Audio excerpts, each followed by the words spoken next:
نحمده ونصلي على رسول الكريم اما بعد رب اشرح لي صدري ويسر لي امري واحلل عقدة من لساني يفقهوا قولي رب اغفر وارحم وانت خير الراحمين ربنا آتنا في الدنيا حسنة وفي الآخرة حسنة وقنا عذاب النار بسم اللہ الرحمن الرحیم. آج ہم لوگ پانچواں رکوع پچھلی نشست میں ہو چکا تھا، پانچواں رکوع تھا. اب اس کے بعد ہم لوگ آگے کے رکوع کو مکمل کرنے کی کوشش کریں گے. اس سے پہلے ہم لوگ چھٹا رکوع پڑھیں گے. یا ایھا الذین آمنوا اذا لقیتم فئۃ فاثبتوا واذکروا اللہ. اے ایمان لانے والو، جب کسی گروہ سے تمہارا مقابلہ ہو تو ثابت قدم رہو اور اللہ کو کثرت سے یاد کرو. کثیرا لعلکم تفلحون، کثرت سے یاد کرو، توقع ہے کہ تمہیں کامیابی نصیب ہو. وَأَطِیعُوا اللَّهَ وَرَسُولَهُ وَلَا تَنَازَعُوا فَتَفْشَلُوا وَتَذْهَبَ رِیحُکُمْ وَاصْبِرُوا إِنَّ اللَّهَ مَعَ الصَّابِرِینَ. اور اللہ اور اس کے رسول کے ساتھ اطاعت کرو اور آپس میں جھگڑو نہیں، ورنہ تمہارے اندر کمزوری پیدا ہو جائے گی اور تمہاری ہوا اکھڑ جائے گی. صبر سے کام لو، یقیناً اللہ صبر کرنے والوں کے ساتھ ہے. وَلَا تَكُونُوا كَالَّذِينَ خَرَجُوا مِن دِيَارِهِمْ بَطْرًا وَرِئَاءَ النَّاسِ وَيَصُدُّونَ عَن سَبِيلِ اللَّهِ.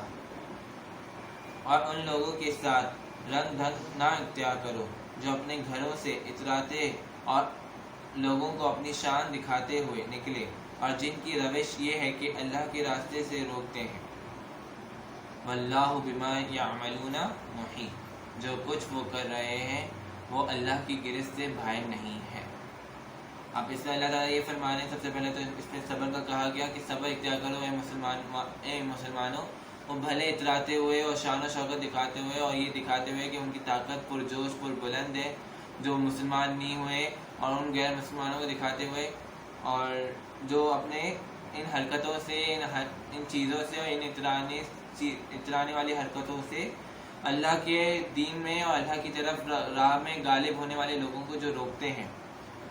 یقیناً اللہ سب کچھ دیکھ رہا ہے اور تم بس سب صبر کرتے رہو، کیونکہ صبر کرنا اللہ کو پسند ہے. جو کچھ وہ کر رہے ہیں وہ اللہ کی گرفت سے باہر نہیں. وَإِذْ زَيَّنَ لَهُمُ الشَّيْطَانُ أَعْمَالَهُمْ. ذرا خیال کرو اس وقت کا جب کہ شیطان نے ان لوگوں کے کرتوت ان کی نگاہوں میں خوشنما بنا کر دکھائے. وَقَالَ لَا غَالِبُ لَكُمُ الْيَوْمَ مِنَ النَّاسِ. اور ان سے کہا تھا کہ آج کوئی تم پر غالب نہیں آ سکتا. وَإِنِّي جَارٌ لَكُمْ فَلَمَّا تَرَاءَتِ الْفِئَتَانِ نَكَصَ عَلَىٰ عَقِبَيْهِ. اور یہ کہ میں تمہارے ساتھ ہوں، مگر جب دونوں گروہوں کا آمنا سامنا ہوا تو الٹے پاؤں پھر گیا. اس میں یہ اس موضوع میں بحث کرنے کی بات ہے کہ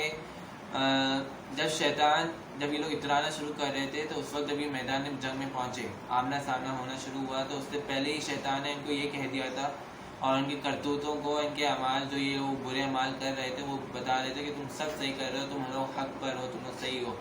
اور یہ بھی کہہ دیا تھا کہ میں تمہارے ساتھ ہوں، تمہارے اوپر کوئی غالب نہیں آ سکتا، یعنی تمہارے باطل کے اوپر تمہارا حق غالب نہیں آ سکتا. اور یہ کہ تمہارے ساتھ ہو. مگر جب دونوں پھر جب آپ صلی اللہ علیہ وسلم کی لشکر مسلمانوں کی جو تھوڑی سی کم تعداد جو جنگ کرنے آئی تھی اور ان لوگ کے ہزار جنگی فوجی، جب یہ لوگ کا آمنے سامنے ہوا تو شیطان الٹے پیر پھر سے مڑ گیا اور پاؤں پھیر گیا اور پھر کہنے لگا کہ تم لوگ انی بریء منکم انی اری ما لا ترون انی اخاف اللہ. میرا تمہارا ساتھ نہیں ہے، میں وہ کچھ دیکھ رہا ہوں جو تم لوگ نہیں دیکھتے، مجھے خدا سے ڈر لگتا ہے. واللہ شدید العقاب. اور خدا بڑی سخت سزا دینے والا ہے. سے یہ بتایا سے کہ شیطان یہ بول رہا تھا کہ جب آمنا سامنے ہوا تو شیطان نے کیا دیکھا؟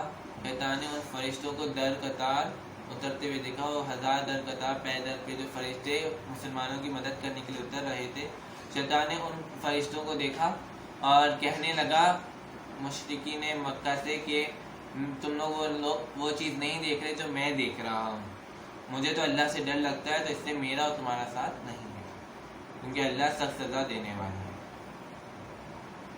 یہاں تک چھٹا رکوع ہو گیا، اس کے بعد ہم نے 7واں رکوع پورا شروع کر رہا ہے۔ اذ یقول المنافقون والذین فی قلوبہم مرض، جب کہ منافقین اور وہ سب لوگ جن کے دلوں کو روگ لگا ہوا ہے، غر ہؤلاء دینہم، کہہ رہے تھے کہ ان لوگوں کو تو ان کے دین نے کھپت میں مبتلا کر رکھا ہے۔ وَلَوْ تَرَىٰ إِذْ يَتَوَفَّى الَّذِينَ كَفَرُوا الْمَلَائِكَةُ يَضْرِبُونَ وُجُوهَهُمْ وَأَدْبَارَهُمْ، حالانکہ اگر کوئی اللہ پر بھروسہ کرے تو یقیناً اللہ بڑا زبردست اور دانا ہے۔ وَمَن يَتَوَكَّلْ عَلَى اللَّهِ فَإِنَّ اللَّهَ عَزِيزٌ حَكِيمٌ۔ اس میں یہ بتایا کہ جو منافق تھے وہاں پہ مدینے میں جو رہنے والے منافق تھے، وہ تو یہ کہہ رہے تھے مسلمانوں کو ان کے دین نے کھپت لگا دیا، ان کے دین نے ان کو اس محمد صلی اللہ علیہ وسلم کے پیار میں مشغول کر دیا ہے، محبت میں مشغول کر دیا ہے کہ وہ لوگ ان ہزار فوجی کے سامنے لڑنے جا رہے ہیں۔ ان کو تو یہی نہیں پتا کہ وہ 1000 جنگی فوجی ہیں اور قریشی لوگ ہیں، لیکن اللہ تعالیٰ یہ کہہ رہے ہیں، حالانکہ وہ لوگ نہیں جانتے کہ وہ لوگ اللہ پر بھروسہ کرتے ہیں، اور کیونکہ اللہ زبردست اور دانا ہے۔ وَلَوْ تَرَىٰ إِذْ يَتَوَفَّى الَّذِينَ كَفَرُوا الْمَلَائِكَةُ يَضْرِبُونَ وُجُوهَهُمْ وَأَدْبَارَهُمْ، کاش تم اس حالات کو دیکھ سکتے جب کہ فرشتے مقتول کافروں کی روحیں قبض کر رہے تھے۔ وجوہہم وادبارہم، وہ ان کے چہروں، وجوہہم ان کے چہروں اور ان کے کولہوں پر ضربے لگاتے جاتے تھے۔ وادبارہم وذوقوا عذاب الحریق، اور پھر کہنے لگے لو اب جلنے کی سزا بھگتو۔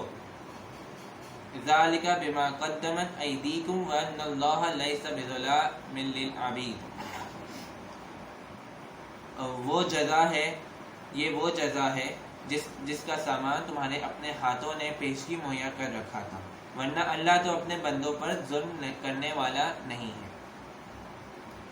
کدأب آل فرعون والذین من قبلہم، یہ معاملہ ان کے ساتھ اسی طرح پیش آیا جس طرح آل فرعون اور ان سے پہلے کے دوسرے لوگوں کے ساتھ پیش آتا رہا ہے۔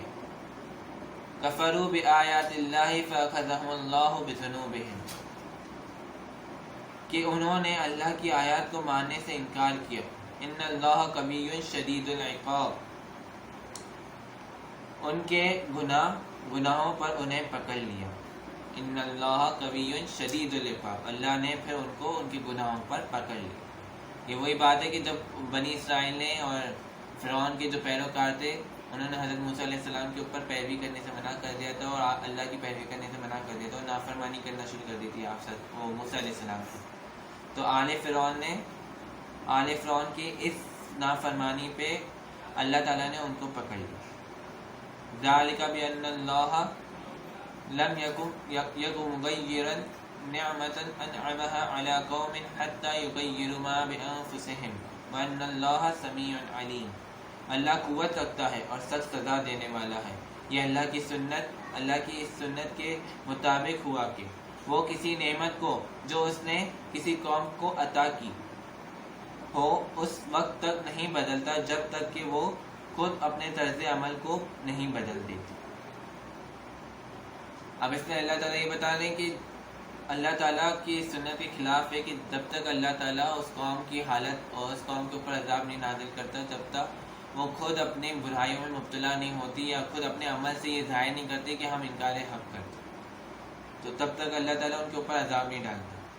جب وہ اپنے عمل سے اور اپنے حرکتوں سے نافرمانی اور انکار حق کا اظہار کرتی ہے، تب اللہ تعالیٰ ان کے اوپر سزا ڈالتا ہے، کیونکہ اللہ سب کچھ سننے اور جاننے والا ہے۔ وَأَنَّ اللَّهَ سَمِيعٌ عَلِيمٌ، کیونکہ اللہ سب کچھ سننے اور جاننے والا ہے۔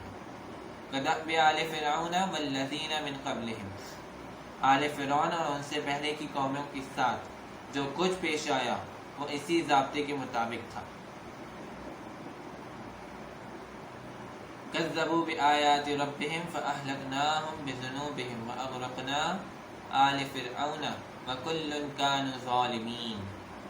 انہوں نے اپنے رب کی آیات کو جھٹلایا، تب ہم نے ان کے گناہوں کی پاداش میں انہیں ہلاک کیا اور آل فرعون کے گروہ کو غرق کر دیا۔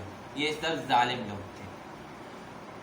یہ اس میں کون سی آیت بول رہے ہیں کہ اس میں جب اللہ تعالیٰ نے کہا تو موسیٰ علیہ السلام سے کہ اب آپ جائیں آگے صحرا میں، صحرے سے آگے فلسطین ایک سلطنت ہے، ایک ملک ہے، ایک شہر ہے، وہاں پہ پیلسٹائن جس کو ہم لوگ کہتے ہیں، اس کو جا کر فتح کریں اور وہاں پہ پھر آپ رہنا شروع کریں، وہاں پہ تجارت کرنا شروع کریں اور وہاں پہ اپنی بستی بسائیں۔ تو جب موسیٰ علیہ السلام نے اپنے لوگوں کو وحی سنائی، اللہ کی آیتوں کو سنایا، تو انہوں نے اس آیتوں کو جھٹلانا شروع کر دیا اور کہنے لگے کہ تم جانو اور تمہارا خدا جانے، جیسے میں نے پہلے بھی کہا ہے۔ تو اللہ تعالیٰ نے ان کی اس نافرمانی اور ان کی گناہوں کی پاداش میں انہیں ہلاک کیا اور انہیں ان آل فرعون کو غرق کر دیا، کیونکہ یہ سب ظالم لوگ تھے۔ پھر اس کے بعد اور یا پھر اس کے بعد کہہ سکتے ہیں کہ ان شر الدواب عند اللہ الذین کفروا فہم لا یؤمنون، یقیناً اللہ کے نزدیک زمین پر چلنے والی مخلوق میں سب سے بدترین وہ لوگ ہیں جنہوں نے حق کو ماننے سے انکار کر دیا پھر کسی طرح وہ اسے قبول کرنے پر تیار نہیں ہے۔ خصوص الذین عاہدت، ان میں سے وہ لوگ جن کے ساتھ منہم ثم ینقضون عہدہم فی کل مرۃ وہم لا یتقون، تو نے معاہدہ کیا پھر وہ ہر موقع پر اس کو توڑتے ہیں اور ذرا خدا کا خوف نہیں کرتے۔ یہ کون سے معاہدے کی بات کرتے ہیں؟ جب آپ صلی اللہ علیہ وسلم مدینہ ہجرت کر کے گئے تو یہودیوں کو اللہ ویسے بھی آپ صلی اللہ علیہ وسلم اپنے قریب سمجھتے تھے، کیونکہ وہ اہل کتاب والے تھے، وہ پہلے سے جانتے تھے کہ موسیٰ علیہ السلام کی شریعت سے بھی آئے ہوئے تھے، تو وہ ساری یہود کو اللہ اور آپ صلی اللہ علیہ وسلم مشرکین کے بنسبت اپنے سے زیادہ قریب سمجھتے تھے، لیکن ان لوگوں کو آپ صلی اللہ علیہ وسلم کی طریقے اچھے نہیں لگتے تھے، تو آپ صلی اللہ علیہ وسلم نے پھر ان سے معاہدہ کیا سب سے پہلے آ کر کہ تم لوگ، معاہدہ کیا تھا کہ تم لوگ ہم لوگ جو بھی کام کریں اس میں تم خلاف ورزی نہیں کرو گے، ہمیں اپنا کام کرنے دو گے، صحیح ہے۔ تو وہ معاہدے کا نام بھی ہے کہ معاہدے کا نام ہے حسن جوار۔ حسن جوار معاہدہ کیا اور کہا کہ اب تم لوگ اس معاہدے کو توڑو گے، پھر بھی وہ لوگ اس معاہدے کو توڑ رہے تھے، انہیں اللہ کا خوف نہیں تھا، وہ خلاف ورزیاں کر رہے تھے، وہ قریشی مکہ کے ساتھ اور منافقوں کے ساتھ مل کر اوس و خزرج میں جو پہلے لڑائیاں ہوتی تھی، پہلے جنگیں ہوتی تھی، اس لڑائیوں کو اور ابھارتے تھے اور ان کے اس میں اس جنگ کو واپس سے شروع کروانا چاہتے تھے اور ایسی اور خلاف ورزیاں کرتے تھے۔ پھر جب انہوں نے دیکھا کہ فتح بدر کے بعد اسلام کو زیادہ تقویت ملی، یعنی ان کو یہ لگا کہ یہ تو اسلام کچھ ایسی ہلکی چیز نہیں، یعنی اب آپ صلی اللہ علیہ وسلم کوئی اتنے چھوٹے اس پہ نہیں رہے، ان کے ساتھ کوئی بڑی طاقت ہے، ان کے پاس بڑی طاقت ہے، یعنی ان کے پاس بڑی طاقت ہے، بڑی قوت رکھتے ہیں اور وہ اپنے اسلام کو غلبہ کر دیں گے اس پورے شہر میں۔ تو انہوں نے اور پھر کھل کر سامنے آئے، انہوں نے کس طرح پھر مخالف ہونے گئے حسن جوار کے خلاف، وہ لوگ مسلمانی عورتوں کو چھیڑنا شروع کر دیا اور یہ معاہدے کے خلاف انہوں نے کام کرنا شروع کر دیا، مسلمانی عورتوں کو چھیڑا اور چھیڑتے رہے تو آپ صلی اللہ علیہ وسلم کو یہ ان سے ملامت کرنی پڑی اور ان سے کہا کہ تمہوں نے اس معاہدے کی خلاف ورزی کی ہے۔ اب میں علی الاعلان کہہ رہا ہوں کہ تم نے اس معاہدے کی خلاف ورزی کی ہے اور ہم لڑنے مرنے والے لوگ، تو انہوں نے یہ جواب میں کہا کہ ہم لڑنے اور مرنے والے لوگ نہیں ہیں قریشیوں کی طرح، اگر تم ہمارے سامنے آؤ گے اور ہم سے لڑنے کی کوشش کرو گے تو تمہیں بتائیں گے کہ اصل مرد کیا ہوتا ہے۔ یہ انہوں نے ایک طریقے سے آپ صلی اللہ علیہ وسلم کو دھمکی دینے کی کوشش کی۔ پھر اس کے بعد کیا کہتے ہیں، اس کے بعد انہوں نے آپ صلی اللہ علیہ وسلم سے مخالفانہ یہ حرکتیں کرنا شروع کر دی، اس میں سب سے پہلے جو یہ حرکت کی تھی، جنہوں نے معاہدے کے خلاف ورزی کی تھی، وہ سب سے پہلے جو ان کی 3 قبائل تھے، ان میں سے سب سے پہلے قبائل نے یہ حرکت کی تھی بنو قینقاع۔ بنو نذیر اور بنو قریظہ نے یہ بعد میں مخالفت کرنا شروع کر دی تھی، یعنی بعد میں کھل کے سامنے آئے تھے۔ سب سے پہلے جو قبائل کھل کے سامنے آئے تھے وہ تھا بنو قینقاع۔ بنو قینقاع کو آپ صلی اللہ علیہ وسلم نے سمجھایا اور ملامت کر دی کہ تم بد عہدی کر رہے ہو، معاہدے کے خلاف جا رہے ہو اور خیانت داری کر رہے ہو۔ اللہ تعالیٰ اس خیانت کو پسند نہیں کرتا، اور تم منکرین حق، تو اس خلاف ورزی کے اس پہ اللہ تعالیٰ آپ صلی اللہ علیہ وسلم نے ان کو یہ ملامت کر دی اور کہا کہ اب ہمارا اور تمہارے درمیان کوئی معاہدہ نہیں ہے۔ اس کے بعد آیت میں فرمایا جاتا ہے کہ فَإِمَّا تَسْقَفَنَّهُمْ فِي الْحَرْبِ فَشَرِدْ بِهِمْ مَنْ خَلْفَهُمْ لَعَلَّهُمْ يَذَّكَّرُونَ۔ بس اگر یہ لوگ تمہیں لڑائی میں مل جائیں تو ان کی ایسی خبر لو کہ ان کے بعد جو دوسرے لوگ ایسی روش اختیار کرنے والے ہوں ان کے حواس باختہ ہو جائے، اس میں اللہ تعالیٰ نے جیسے فرمایا، میں نے ابھی آپ کو بتایا۔ وَإِمَّا تَخَافَنَّ مِن قَوْمٍ خِيَانَةً فَانبِذْ إِلَيْهِمْ عَلَى سَوَاءٍ إِنَّ اللَّهَ لَا يُحِبُّ الْخَائِنِينَ۔ توقع ہے کہ بد عہدوں کے اس انجام سے وہ سبق لیں گے۔ اگر کبھی تمہیں کسی قوم سے خیانت کا اندیشہ ہو تو اس معاہدے کو اعلانیہ اس کے آگے پھینک دو، یقیناً اللہ خائنوں کو پسند نہیں کرتا۔ وَلَا يَحْسَبَنَّ الَّذِينَ كَفَرُوا سَبَقُوا۔ منکرین حق اس غلط فہمی میں نہ رہیں کہ وہ بازی لے گئے۔ یہاں سے وَلَا يَحْسَبَنَّ سے 8واں رکوع شروع ہو رہا ہے۔ منکرین حق اس غلط فہمی میں نہ رہیں کہ وہ بازی لے گئے، یعنی جو یہ مخالف حرکتیں چھپے رستم بن کر کر رہے تھے، تو وہ اس غلط فہمی میں نہ رہیں کہ وہ بازی لے گئے، یا وہ اس سوچ میں نہ رہیں کہ یہ لوگ ہمارا کچھ نہیں بگاڑ سکتے۔ انہم لا یعجزون، یقیناً وہ ہم کو ہرا نہیں سکتے۔ تو اللہ تعالیٰ اس میں یہ فرما رہے ہیں کہ یقیناً وہ ہم سب کو ہرا نہیں سکتے، یعنی مسلمانوں کو ہرا نہیں سکتے۔ تو اس غلط فہمی میں نہ رہے کہ وہ بازی لے گئے، کیونکہ وہ یقیناً ہمیں ہرا نہیں سکتے۔ وَأَعِدُّوا لَهُم مَّا اسْتَطَعْتُم مِّن قُوَّةٍ وَمِن رِّبَاطِ الْخَيْلِ تُرْهِبُونَ بِهِ عَدُوَّ اللَّهِ وَعَدُوَّكُمْ وَآخَرِينَ مِن دُونِهِمْ لَا تَعْلَمُونَهُمْ اللَّهُ يَعْلَمُهُمْ وَمَا تُنْفِقُوا مِن شَيْءٍ فِي سَبِيلِ اللَّهِ يُوَفَّ إِلَيْكُمْ وَأَنْتُمْ لَا تُظْلَمُونَ۔ اور تم لوگ جہاں تک تمہارا بس چلے زیادہ سے زیادہ طاقت اور تیار بندے رہنے والے گھوڑے ان کے مقابلے کے لیے مہیا رکھو، تاکہ اس کے ذریعے سے اللہ کے اور اپنے دشمنوں کو اور ان دوسرے اعداء کو خوف زدہ کر دو جنہیں تم نہیں جانتے مگر اللہ جانتا ہے۔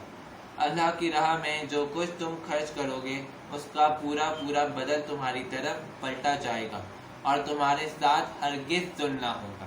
اس سے اللہ تعالیٰ نے فرمایا کہ ان کو اپنی طاقت کا زور زور سے اور اعلانے بتاؤ کہ ہمارے اندر بھی بہت طاقت ہے، ہم لوگ بہت زیادہ طاقت رکھتے ہیں۔ یہ ابھی بھی اس موقع پر بھی یہ آیت چلائی گئی تھی ٹی وی پر، جب ہمارے یہاں پہ ایٹم بم تیار ہو گیا تھا، تو تب ٹی وی پہ زور و شور سے آیت چلا دی گئی تھی، اور یہ بتا دیا کہ تب ان غیر مسلمانی ملکوں کو کہ ہم لوگ کے پاس بھی ایٹمی بم ہے، تو ہم سے خوف زدہ رہو تاکہ وہ لوگ خوف زدہ ہو جائیں۔ تو اللہ تعالیٰ یہ فرما رہے ہیں کہ ان غیر مسلمانوں کو خوف زدہ کر دو کہ تم لوگ بھی بہت طاقت رکھتے ہو اور تمہارے ساتھ اللہ ہے، اور تمہارے ساتھ ہرگز ظلم نہ ہو۔